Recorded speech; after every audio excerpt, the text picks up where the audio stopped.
Hello there. In today's video I've come down to not far from Middleton and Teesdale. I've come to Ashgill Force. This waterfall's a really beautiful waterfall. It's got a nice bridge going over it and I really love the look of it. So I thought I'd come here. It's a nice sunny day. I'm at the back end of my car camp. As you can see, all the gear's slowly being packed away, ready to end the day. I'm getting a spot of lunch first, which is these barbecue super noodles, and I'm having a coffee just because I can. Because I've been out on a car camp, I've got all the gear and absolutely no idea. So I'm going to get my lunch and we'll get down to this waterfall.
There it is, Ashgill Force. It's absolutely beautiful waterfall. I'm pretty much going to get a shot from here because I want to include the bridge, even though there's only blue sky behind it. Ideally could do with a bit of cloud behind it, something like that, just to create that light up. There is a smaller fall at the back, which I am going to get a photograph of in a minute. But for now, I just want to make something of this. Now, I'm not going to go any further down because it is really muddy. I don't want to end up on my arse and I don't want to end up losing my camera as well. So, I'm going to set up here somewhere and try and get a good composition in. The bridge looks a bit off kilter on the image, but I'll show you why in a minute. I'll just turn you around, point you at the camera and I'll show you exactly what my thinking is. So, if I bring that down, there we go. So there's my composition. I've got the water just coming in the edge here, leading up to the main waterfall. The main waterfall pouring out the bridge there. As you can see, the bridge is a bit off kilter, even though the camera is level. And that's because the bridge is going off angle about 20 degrees, about 10, maybe 20 degrees off to the left there. Which means you're not going to get the bridge absolutely level. But it still makes for a good shot nonetheless. The only downside is the blue sky there. It's really, really lit up, and on a long exposure, that's going to white out, I think. I may be able to bring some of the colour back, but in an ideal world I would have liked a cloud going past or something like that, just to reflect the light a bit more and to break up the image. I could do two exposures, one for the bridge and one for the sky, but I don't think it needs it. And the second shot I'm going to get is pretty much the same composition, but I'm going to zoom into the waterfall a bit to try and get a bit more emphasis on the waterfall itself. Because there's a lot of colour going, there's a lot of water flowing down the rocks in the distance there, and I want to make something of those.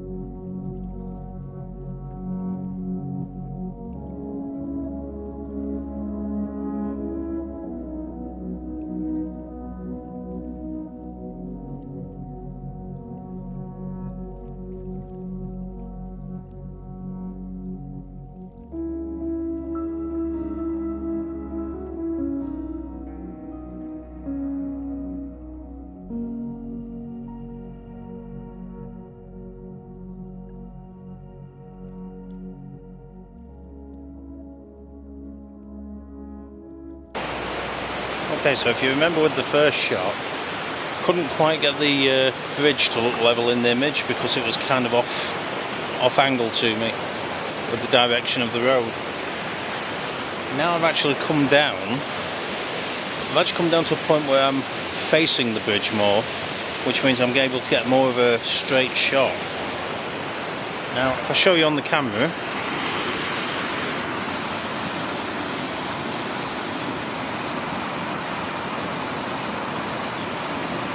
just give it a moment to focus. There we go. As you can see, I've got a nice lead in the image there with this little waterfall, and I've got the main waterfall there coming down the bridge, and the bridge is actually looking level in the image now, so it doesn't look as odd, it doesn't look as off-centre, which to me, I think that looks much better.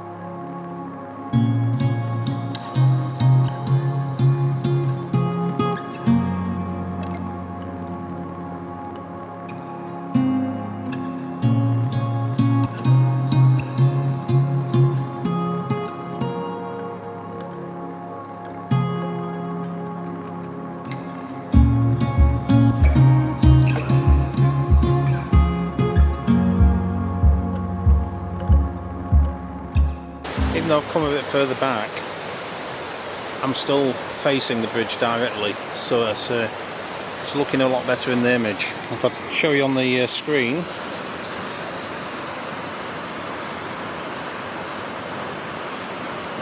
as you can see in the camera there, I've got this nice little fall in the corner, just there, making up a nice lead up to the main waterfall, and the bridge is still reasonably level in that image.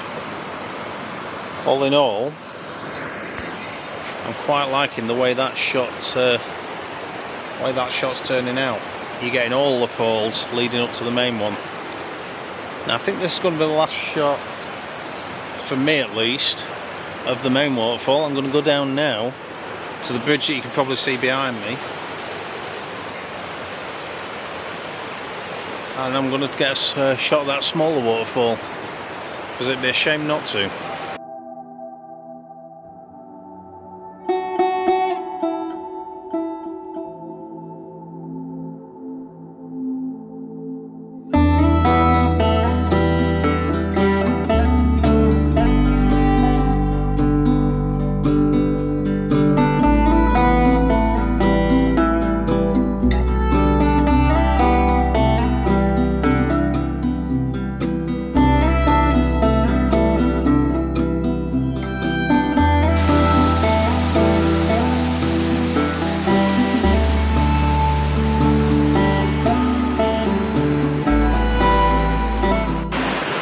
Taking another great shot here. I hope you can hear me over the waterfall. I've got this little waterfall under the little stop bridge there, a little footbridge, making up a nice line perfectly up to the main waterfall, and it's creating a great composition.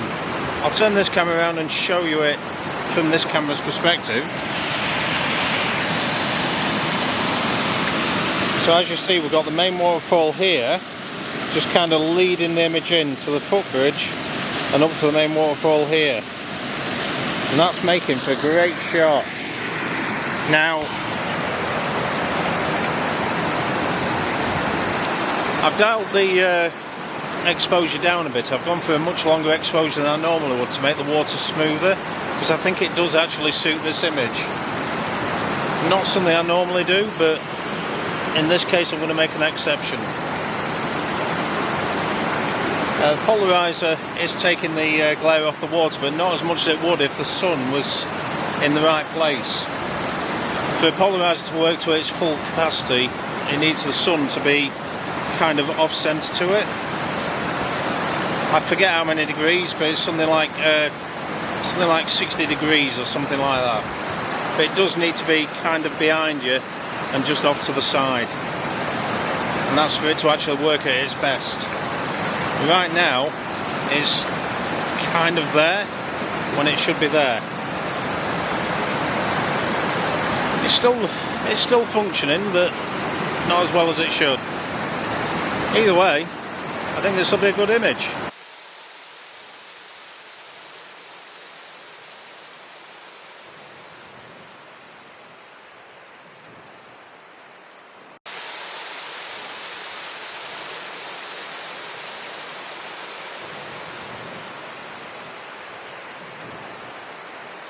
There we go, that was a beautiful trip to Ashgill Waterfall. Now, that's the footbridge that I've just photographed the other side of. Now, if you carry on down that path, there are a couple more little waterfalls. I'll say little, they're about 10, maybe 15 feet high. They are quite impressive and they are quite pretty. That path is really muddy and slippery today. Far too muddy for me at the moment because I've only got my walking shoes with me. And after losing the drone up at Coniston Copper Mines, I'm not too keen on the idea of losing my camera as well. So, I'm calling it a day for this video. Hopefully it'll join me in the next one. There may be a break between videos as we go into April, because I've got another trip planned. As we get into June, July, August, I've got longer trips planned where I'm going to be able to get more content in. So forgive the breaks and just enjoy the videos that I can put out. I know this has been a small one, but for a small location like a waterfall, I don't see the point in making big massive videos. Hopefully you enjoyed it. Please like and share, and I'll see you in the next one. Bye for now.